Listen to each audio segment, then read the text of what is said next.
வீட்டுக்கு வீடு மாமியார். சீதா யோசனையுடன் உட்கார்ந்திருந்தாள். அவள் மாமியார் உட்கார்ந்தது போதும், ஆஃபீஸ்லேருந்து வந்தானா உடனே உட்கார்ந்து கொள்ற, நீ மட்டும் ஆஃபீஸ் போற, உடனே எழுந்து அடுத்த வேலையை பாரு என்று கடுமையாக சொன்னாள். சீதாவுக்கோ உடற் சோர்விலும் மணர் சோர்விலும் எழுந்து கொள்ள மனமே இல்லை. உடல் சோர்வை விடவும் மனசோர்வு சீதாவை பிடித்து ஆட்டியது. இத்தனை வருடங்கள் இந்த குடும்பத்திற்கு உழைத்தாயிற்று. பெரிதாக புகழ் மாலை சூட்டாவிட்டாலும் பரவாயில்ல, இழிச்சொற்களே கிடைத்தன. அவள் கணவன் ராமச்சந்திரனை வாயில்லாத பூச்சி என்று சொல்ல முடியாது. எல்லாமும் அறிந்தவனே என்றாலும் வாயை திறந்து யாரையும் கண்டிப்பதில்லை. ஏன் இப்படி நடந்து கொள்கிறீர்கள் என்று கேட்பதும் இல்லை. எல்லாவற்றையும் விட இதுதான் சீதாவுக்கு இன்னமோ மன கஷ்டத்தை கொடுத்தது. திருமணம் ஆகி வரும்போது எவ்வளவு எதிர்பார்ப்புகள், ஆசைகள்.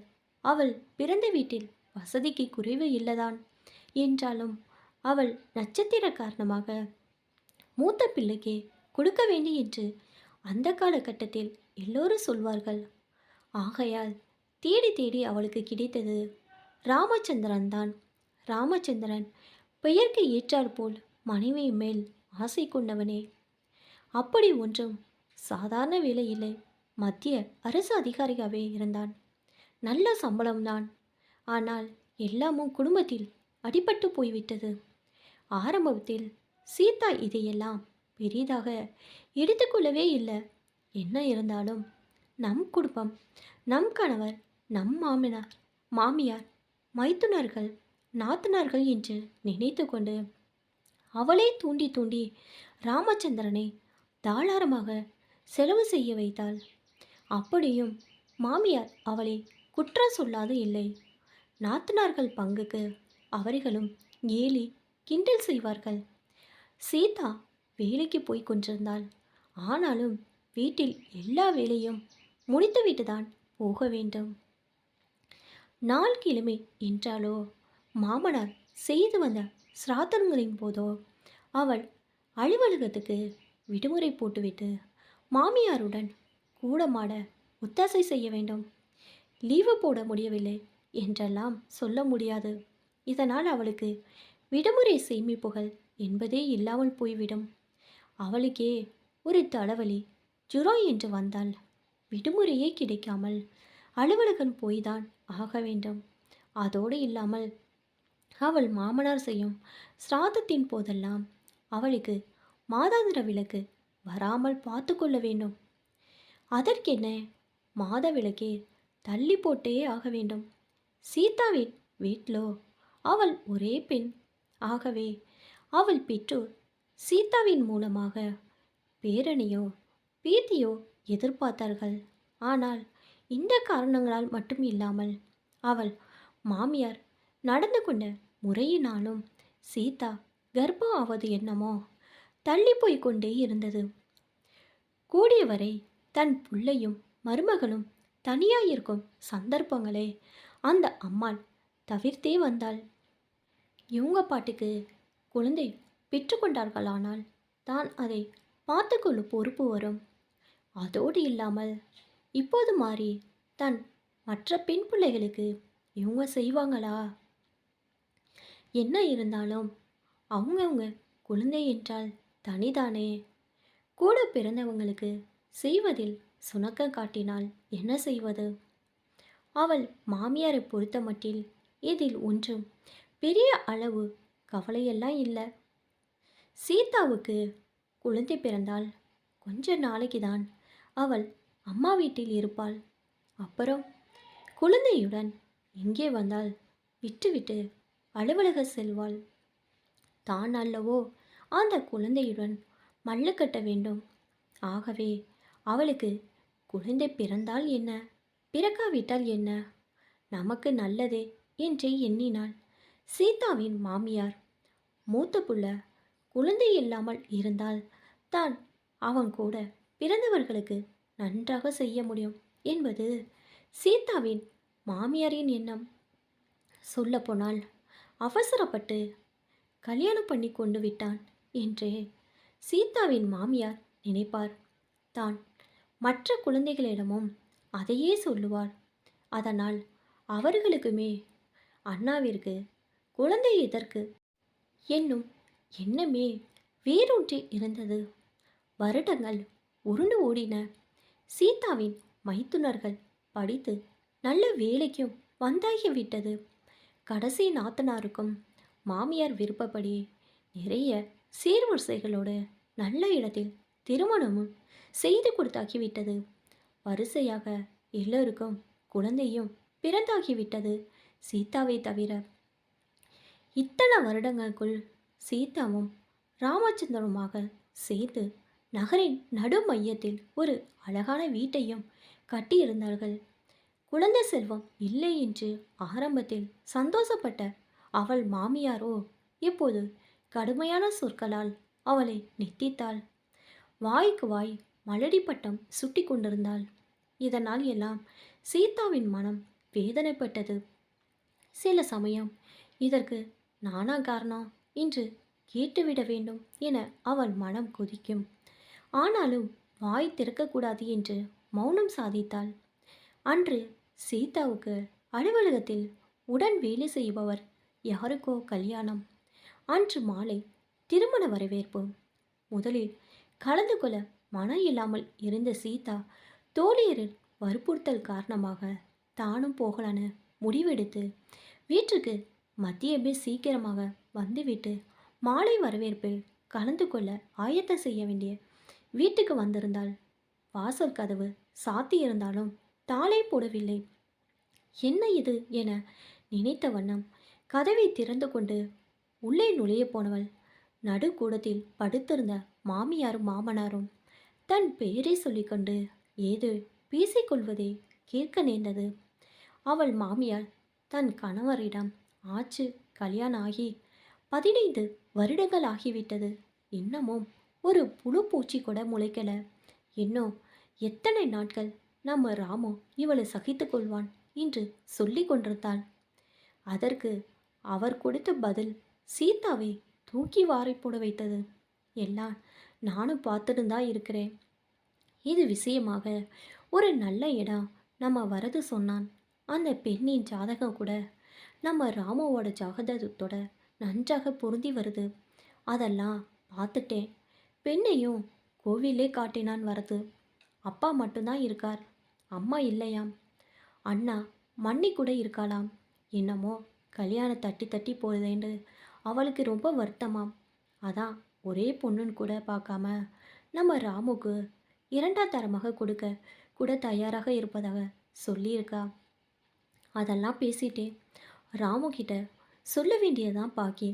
இன்னைக்கு நம்ம கோமா ராஜு 2 பேரையும் வர சொல்லி எதிராத்துலேருந்து ஃபோன் பேசி சொல்லியிருக்கிறேன். அவள் வந்த அப்புறமா அவளை விட்டு பேச சொல்லலான்னு பார்க்குறேன் என்றார். கோமா என்பது சீதாவின் கடைசி நாத்தனார். அவள் வச்சதுதான் அந்த வீட்டிலே சட்டம். மாமனாரும் மாமியாரும் தினம் ஒரு முறையாவது அவளை பார்த்து பேசிவிடுவார்கள். அதற்கு ஏற்றாற்போல் உள்ளூரிலே கணவன் வீடும் அவளுக்கு அமைந்திருக்கிறது. ராஜு என்பது ராமச்சந்திரனின் தம்பி, கடைசி தம்பி. வடநாட்டில் வேலை செய்கிறான். அவனுக்கும் திருமணம் ஆகி கைக்குழந்தை இருக்கிறது. மாமியார் மாமனார் பேசிக்கொண்டது இத்தனையும் கேட்ட சீதாவுக்கு கண்ணில் கண்ணீர் தம்பியது. திருமண வரவேற்புக்கு செல்ல வேண்டி உற்சாகத்துடன் வந்தவள் இப்போது ஏன் போக வேண்டும் என்று யோசிக்க ஆரம்பித்தாள். மெல்ல கதவை சத்தப்படுத்தி திறந்து கொண்டு உள்ளே சென்றாள். அந்த நேரத்தில் அவளை கண்ட மாமியார் மாமனார் விறுவிறுத்து போனாலும் சட்டென்று சமாளித்து கொண்டன. என்ன அதுக்குள்ளே வந்துட்ட என்ற மாமியாரின் கேள்விக்கு பதில் அளிக்கலாமா என்று யோசித்த சீதாவிடம் அவள் மாமனார், ஆமாம், நீ ஏதோ கல்யாணத்துக்கு போகணும் சொன்னியாமே, நீ மட்டும் போறியா, ராமும் வர்றானா என்று கேட்டார். சீதா அதற்கு தான் மட்டும்தான் போக போவதாய் சொன்னான். அதான் சரி என்றார் மாமனார். பின்னர் தொடர்ந்து, இன்னைக்கு கோமாவும் ராஜுவும் வராங்க இங்கே. ராமு வீட்டில் இருந்தாதானே ஒரு முக்கியமான முடிவு எடுக்க வசதியாக இருக்கும் என்றார். மனைவியை பார்த்து கண்ணை காட்டினார். அந்த முக்கியமான முடிவு என்ன குறித்து தானே நான் இருக்க வேண்டாமா என்று மனதுக்குள் நினைத்து கொண்டாள் சீதா. பின் ஒன்றுமே சொல்லாமல் உள்ளே சென்றாள். அவள் மாமியார் அவளிடம், நீ பாட்டுக்கு கல்யாண தம்பதிகளிடம் முதலில் போய் நிற்காத. யாரேனும் குழந்தை பெற்ற கை ராசிக்காரர்களை விட்டு பரிசை கொடுக்க சொல்லு. உன் கையால் கொடுத்துடாத என்று நீர்த்தாட்சணியமாக சொன்னாள். பின்னர் சற்று நேரத்தில் மாமியார் கோவிலுக்கு போய்விட மாமனார் தன் நண்பர்களை சந்திக்க சென்று விட்டார். திருமண வரவேற்புக்கு செல்ல மனமில்லாமல் சீதா மொட்டை மாடிக்கு சென்று அழுது கொண்டு உட்கார்ந்திருந்தாள். சமீபத்தில் கூட மருத்துவ பரிசோதனைக்கு சென்றதும் அங்கே அவர்கள் சொன்ன தீர்ப்பும் நினைவில் வந்து மோதியது. அதை பற்றி இருவரும் யாரிடமும் எதுவும் சொல்லவில்லை. சீதாவுக்கும் அதை வெளிப்படையாக சொல்ல இஷ்டமில்லை. அதற்குள்ளாக கீழே கலைப்புறங்கள் ஆரம்பமாகிவிட்டன. ராஜுவும் கோமாவும் வந்துவிட்டார்கள். மாமனார் விஷயத்தை சொல்ல இருவருக்கும் ராமுக்கு இன்னொரு திருமணம் செய்யும் விஷயமே பிடிக்கவில்லை. அப்பாவிடம், இவளே இருந்துட்டு போகட்டும்பா, அப்போதான் நாளைக்கு ராமு இவ காலத்துக்கு பின்னால் சொத்தெல்லாம் எங்களுக்கு வரும். இன்னொருத்தைய கல்யாணம் செய்துட்டு ராமுக்கு குழந்தை பிறந்துட்டா சொத்தெல்லாம் அந்த குழந்தைக்கு இல்லையா போகும். இந்த வீடு ஒன்றே போதுமே. என்ன சொல்கிற கோமா என்று தன் சகோதரியை பார்த்து ராஜு கேட்க அவளும் ஆமோதித்தாள். சற்று நேரத்தில் வந்த ராமுவிடம் எதுவுமே பேசாமல் தேன் ஒழுக பேசிவிட்டு சென்று விட்டார்கள் இருவரும். மாமனார் மாமியாரும் எதுவும் பேசவில்லை. ராமு தன் அறைக்கு சென்று விட்டான். சிறிது நேரம் கழித்து எதுவுமே தெரியாது போல் மொட்டை மாடியிலிருந்து கீழே இறங்கி வந்தாள் சீதா. அவளும் தங்கள் அறைக்கு சென்று விட்டாள். ராமு கட்டிலில் படுத்திருந்தான். சத்தமே இல்லாமல் தன் உடைகளை மாற்றிக்கொண்டு கட்டிலில் படுத்தோம் மேல் ஒரு கரண் நீண்டது. ராமு அவளை எழுப்பி ஒரு பொட்டலத்தை கையில் கொடுத்தான். அதை தொட்டு பார்த்தாள் சீதா. உணவு பொட்டலம். இது எப்போது வாங்கி வந்தான்? ஆச்சரியத்துடன் பார்த்தாள் சீதாள். மொட்டை மாடியில் உன் உருவத்தை பார்த்ததுமே கீழே ஏதோ நடந்திருக்கு அல்லது நடக்க போறதுன்னு புரிந்தது. அதான் அப்படியே திரும்பி உனக்காக சாப்பாடு வாங்கி வந்தேன். இல்லைனா நீ சாப்பிட்ருக்க மாட்டான்னு எனக்கு தெரியும் என்றான் ராமு. துக்கம் தொண்டையை அடைத்தது சீதாவுக்கு. மறுபடி அவளிடம், நாளைக்கு அலுவலகத்துக்கு விடுமுறை சொல்லிவிடு, நாம் ஓர் இடத்துக்கு போகிறோம் என்றான் ராமு. பார்வையாலேயே வினவிய மனைவியிடம் பொருள் என்று ஜாடையும் காட்டினான். கீழே என்ன நடந்தது என்று அவளிடம் கேட்கக்கூட இல்லை. அடுத்த நாள் விடுமுறை எடுக்க முடியாமல் அலுவலகம் சென்ற சீதாவுக்கு அலுவலகத்தில் வேலையே ஓடவில்லை. அவளுக்கு திக்பிரமை பிடித்த போய் உட்கார்ந்திருந்தாள். அவளையே பார்த்து கொண்டிருந்த கல்பனா, என்னடி சீதா இப்படி பிரம்மபுத்து போய் உட்கார்ந்துருக்கியே, ஏதேனும் விசேஷமா என்றாள். கண்ணீர் மறுக்க அவளை பார்த்த சீதா, நீயுமா என கண்களாலே கேட்டா. பின்ன உள்ளேருந்து உனக்கு அழைப்பு வந்து 10 நிமிஷம் ஆச்சு, இன்னும் போகலையே, என்னாச்சு உனக்கு? போறேன், போய் வாங்கி கட்டி கொண்டு வரேன் என்றபடி சீதா எழுந்து உள்ளே செல்ல ஆயத்தமானாள். என்னடி வழக்கமான உன் மாமியாரோட தொல்லை தானே, இது என்ன புதுசா, விட்டு தள்ளு என்றாள் கல்பனா. அவங்க என்னையே விட்டு தள்ள போகிறாங்க என்று சீதாவை அதிர்ச்சியுடன் பார்த்த கல்பனா, என்ன சொல்கிற என்றால், போயிட்டு வந்துடுறேன் என்று ஜாடை காட்டிய வண்ணம் சீதா உள்ளே சென்றாள். உள்ளே வழக்கம் போல் அவள் செய்யாத தப்புக்காக மண்டகப்படி வாங்கி கட்டி கொண்டு திரும்பினாள். எனக்கு மட்டும் ஏன் இப்படியெல்லாம் நடக்கிறது என்று பெருமூச்சு விட்டாள். மறுபடியும் வெளியே வந்தவிடம் கல்பனா மறுபடியும் சீதாவின் இடத்துக்கே வந்து, என்னடி வந்ததுலேருந்து நானும் பார்க்குறேன், முகமே சரியில்லையே என்றாள். சீதா ஒரு பெருமூச்சுடன் தன் மாமனார் மாமியாரின் முடிவை பற்றியும் அதை வேண்டாம் என்று மறுத்த மைத்துனர் நாத்தனார் பற்றியும் அதற்கு அவங்க சொன்ன காரணத்தையும் சொன்னான். அடிப்பாவே, உன் மாமியாரும் 4-5 பெண்களை பெற்றவள் தானே. இப்போ இருக்கிறது வேண்டுமானால் 3 பேராக இருக்கலாம். ஆனால் எத்தனை குழந்தைகள், அதிலும் பெண் குழந்தைகள், அத்தனையே இருந்திருந்தால் நீ இன்னமும் இப்போதும் அவங்களுக்காகவே வாழ்ந்து கொண்டிருப்பாய் என்றாள் ஆத்திரத்துடன் கல்பனா. வீடு அதான் இல்லைன்னு ஆயிற்றே என்றாள் சீதா. அப்போது அவள் கணவன் அவளை தொலைபேசியில் அழைத்தான். ராமச்சந்திரன் என்னும் பெயருள்ள அவனுக்கும் சீதாவுக்கும் பெயர் பொருத்தமே சிறப்பாக இருப்பதாக சொல்லி ஜாதகங்களும் பொருந்தி வருவதாக சொல்லி தான் அவர்கள் கல்யாணம் நடந்தது. இந்த 15 வருடங்களில் அவர்கள் இருவருக்கும் எந்தவிதமான மனக்கசப்பும் இல்லைதான். ஆனாலும் அவளுக்கு தன் கணவன் மேல் கொஞ்சம் வருத்தம் இருக்கத்தான் செய்தது. அதை அவன் மேல் வெளிப்படையாக குற்ற சுமத்தவும் அவளால் முடியவில்லை. ஏனெனில் ஒரு விதத்தில் அவளே இதற்கு காரணம் எழலாம். பெரிய குடும்பத்தின் மூத்த மகனான ராமச்சந்திரனுக்கு பொறுப்புகள் அதிகம். தம்பி தங்கைகளை படிக்க வைத்து திருமணம் செய்து கொடுத்து என்று பொறுப்புகளை தோளில் சுமந்து திரிந்தாள். சீதாவும் முழு மனதுடன் ஒத்துழைத்துதான் வந்திருக்கிறாள். இத்தனைக்கும் நடுவிலே இருவருமாக சேர்ந்து நகரின் நடு மையத்தில் அழகான தனி வீடு ஒன்று கட்டியாச்சு. மாமியார் மாமனார் உடன் வசிக்க அங்கே குடித்தனம் நடக்கிறது. எல்லாம் நன்றாகவே இருக்கிறது தான். அவர்கள் பார்த்து திருமணம் செய்து வைத்த இளையோர்களுக்கு குழந்தை பிறக்க அவர்களுக்கு தான் கொஞ்சி மகிழவோ விளையாடவோ வீட்டில் கலகலப்பை உண்டாக்கவோ ஒரு குழந்தைதான் இல்லை அவர்களுக்கு. ஆனால் அதற்கு காரணம் அதை நினைக்கையிலேயே சீதாவின் மனம் வெந்து போனது. வெளியே சொல்லிக்கொள்ளக்கூடியதா அது பெரும் மூச்சுதான் வந்தது சீதாவுக்கு. மாமியாரின் ஜாடமாடி பேச்சுக்களால் மனம் வெண்டுதான் போகும். ஆனாலும் ஒன்று செய்வதற்கில்லை. பழைய நினைவுகளை தூரத்தள்ளிய சீதா கணவனின் அழைப்பை கண்டு தன் கைபேசியை எடுத்தாள். சாயந்தரம் நான் உன் அலுவலகம் வந்து உன்னை அழைத்து செல்கிறேன். ஒரு இடத்துக்கு போக வேண்டும் என்றான் ராமச்சந்திரன். அடுத்தடுத்து கடல் அலைகளைப் போல் உதித்த எண்ண அலைகளை உதறி தள்ளிவிட்டு எங்கே என்று கேட்டாள். ரகசியம், பரம ரகசியம் என்று விட்டு சிரித்தான் ராமச்சந்திரன். அன்று மாலை மட்டுமல்லாமல் அதன் பின்னரும் இப்படி அவளை அழைத்து சென்றான். சில நாட்கள் சென்றன. அன்று அவள் மாமியாரும் மாமனாரும் ராமச்சந்திரனன் சீதாவுக்கு குழந்தையே பிறக்காமல் இருப்பதை பற்றி குற்றம் சொல்லி ராமச்சந்திரனுக்கு மறுமணம் செய்து வைக்க முடிவு எடுத்திருப்பதாகவும் சொன்னார்கள். ராமச்சந்திரன் சிரித்தான். யார் சொன்னது? எங்களுக்கு குழந்தையே பிறக்காது என்று, கட்டாயம் பிறக்கும் என்று பெற்றோரிடம் சொன்னான். அவன் தம்பி தங்கையர் இவர்களுக்கு குழந்தை பிறக்கவில்லை எனில் சொத்தெல்லாம் அவர்களுக்கு வரும் என்று கணக்கு போட்டு வருவதையும் ராமச்சந்திரன் அறிவான். ஆனாலும் வாயை திறந்து எதையும் சொல்லவில்லை. யாரிடமும் எதையும் கேட்டுக்கொள்ளவில்லை. மறுநாள் அதன் பின்னர் என தொடர்ந்து சில நாட்கள் அவர்கள் இருவரும் சென்ற இடத்தை பற்றி யாரிடமும் மூச்சு கூட விடவில்லை. சீதா மறுபடி 2-3 முறை ஒவ்வொரு மாதமும் இருவரும் சென்று வந்தார்கள். 3 மாதத்துக்கு பின்னர் சீதாவின் கர்ப்பம் உறுதி செய்யப்பட்டது.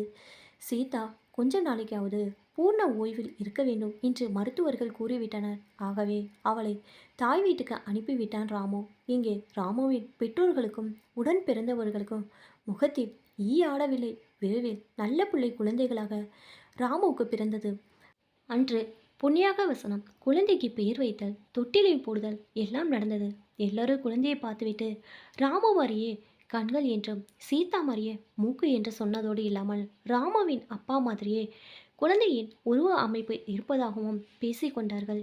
சீதாவை பார்த்து அர்த்தத்துடன் சிரித்தான் ராமு. சீதாவின் கண்கள் கலங்கின. என்றாலும் தனக்காக இத்தனை பெரிய தியாகத்தை செய்த ராமு என்ற ராமச்சந்திரனை இந்த சீதா மன்னித்துதான் விட்டாள். மருத்துவ பரிசோதனையில் ராமுக்கு அம்மை போட்டதில் ஏற்பட்ட விந்தணுக்கள் குறைபாட்டினால் குழந்தை பிறக்க வாய்ப்பில்லை என்பது இருவருக்கு தெரிந்திருந்தது. ஆனாலும் சீதாவின் மேல் பழி விழுந்து விட்டது. ஆகவே ராமு ஒரு நம்பிக்கையான நல்ல மருத்துவர் மூலம் சீதாவுக்கு செயற்கை முறை கருத்தரிப்பு செய்து வைத்தான். அதன் மூலம் பிறந்ததுதான் இந்த குழந்தை. இந்த ரகசியம் இருவருக்கு மட்டுமே தெரியும். அந்த குழந்தைக்கு கூட தெரியாது.